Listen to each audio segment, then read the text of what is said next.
안녕하세요, 닥터리오입니다. 오늘 또 자리가 바뀌었네요, 그렇죠? 그쵸. 제가 오늘은 또 왜 가운데 앉았냐면 피부과에서 사용하는 레이저 종류가 요새 워낙 많아서 저희 구독해 주시는 분들이 이제 레이저 시술을 받을 때 도움이 되지 않을까 싶어서 분류의 틀을 좀 잡아드리고자 나왔습니다. 성형외과 피부과에서 시술을 받는 분들이 예전 같은 경우는 탄력이 떨어졌어요, 이 탄력을 좀 만들어주세요 라고 오셨다면은 요즘에는 슈링크를 하고 싶어요, 리프테라를 하고 싶어요 라고 어떤 특정 장비의 이름을 지칭하면서 시술을 받으러 오시는 분들이 많은 것 같아요. 오늘 좀 정리를 시원하게 한번 해주시면 좋겠습니다. 표를 만들었는데 그거 보면서 좀 설명을 드리면 더 좋을 것 같아요. 제작진들이 열일하고 있어요.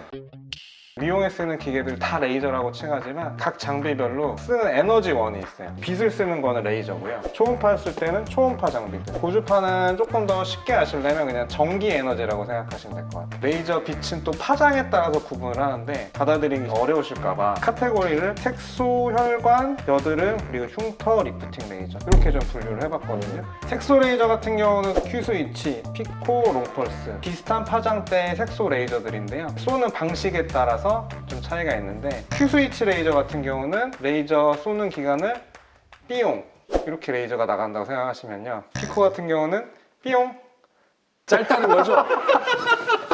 롱펄스 레이저 같은 경우는 비용 이렇게 귀에 쏙쏙 들어오네요. 레이저 쏘는 시간에 따라서 구분하는데 쓰는 용도가 조금은 다를 수 있지만 크게 이제 색소 레이저로 많이 쓰는 것들이고요. 혈관들, 얼굴 색깔이 약간 발그스름하거나 홍조가 있으신 분들이 혈관이 더 발달한 것들이거든요. 그런 혈관 레이저들이 이렇게 있고요. 여드름에 쓰는 레이저들이 또 따로 있습니다. 이 여드름 레이저 파장이 피지선의 에너지가 많이 들어가서 피지선을 조금 위축시키거나 조절해주는 역할을 하는 레이저들이 또 있고요. 흉터 리프팅 레이저라고 되어 있는데 이 파장대가 수분의 에너지가 많이 들어가요. 수분에 이제 에너지가 많이 들어간 레이저 같은 경우는 피부에 전반적으로 열감을 줄 수 있기 때문에 리프팅을 할 때 많이 쓰이는 레이저가 되겠습니다. 초음파 레이저를 보시면은 많이 들어보신 이름들이 있을 거예요. 슈링크, 울세라, 리프테라 이런 것들도 있는데 돋보기로 빛을 모으듯이 초음파 에너지를 모아서 피부에 자극을 줘서 리프팅하는 용도로 많이 쓰고 있고요. 고주파 에너지원 같은 경우는 어떤 팁을 가지고 쏘느냐에 따라서 리프팅 용도로 쓰는 거, 여드름 용도로 쓰는 거, 흉터 용도로 쓰는 걸 구분을 하시면은 환자 입장에서 좀 와닿지 않을까 싶어서 학술적으로 구분했다기보다는 편의를 갖고 구분을 했고요. 내가 얼굴에 여드름이 많아. 이 여드름을 레이저 장비나 기계 장비로 해결하고 싶어요. 어떤 걸 쓰면 좋을까요? 여드름도 타입이 좀 다릅니다. 청소년기 타입의 여드름이 있고 성인이용 타입의 여드름이 있기 때문에 청소년기 여드름 같은 경우는 여기 있는 여드름 레이저 종류를 조금 쓰시면 좋을 것 같고요. 성인 여드름 같은 경우는 턱 라인 따라서 난데 또 나는 경우가 많아요. 그런 경우는 이제 아그네스 같은 거를 쓰면은 재발 없이 치료가 잘 되는 경우가 많습니다. 정확한 진단과 어떠한 장비를 사용해야 할지에 대한 결정은 피부과 전문의 장우성 원장님을 직접 찾아뵙고 상담을 받아보시는 게 뵙고 싶습니다.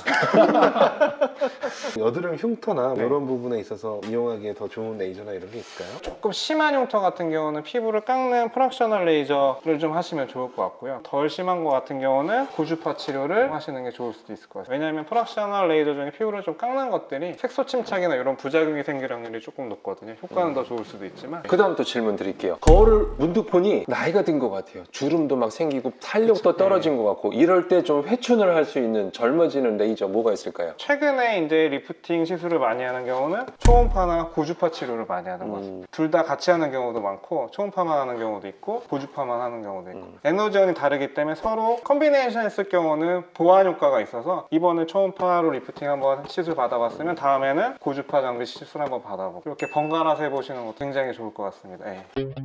딱딱딱 강의해 주시는 게 EBS에서 물리 수업을 듣는 것 같아서 아주 유익한 정보지만은 유튜브 조회수로는 폭망하지 않을까.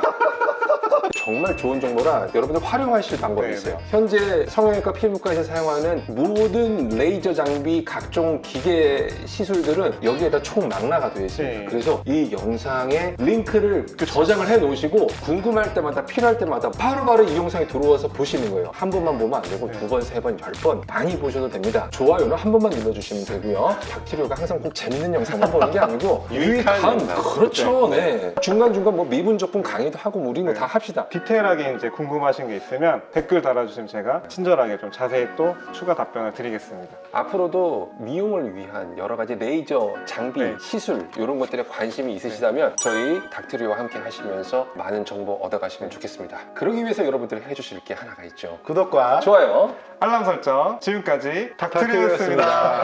잘했어요. 네, 잘했어요. 잘했어요. 네.